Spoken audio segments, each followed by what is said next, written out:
Using a record data feature, we can save our data stream into a CSV or a BDF plus file. Here you can see the arguments of this command.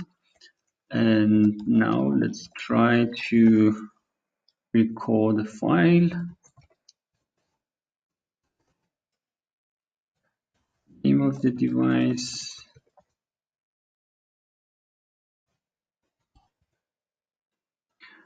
The file name and the path. The path is relative to the address that you're running the command from.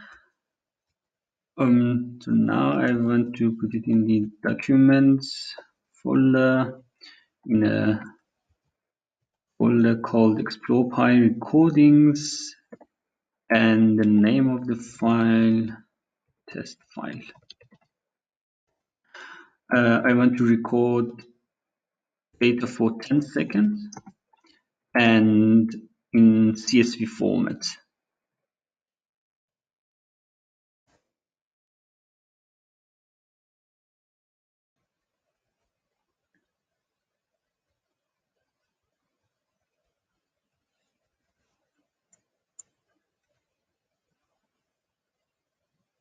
Okay, so it's recording and it should be finished after 10 seconds.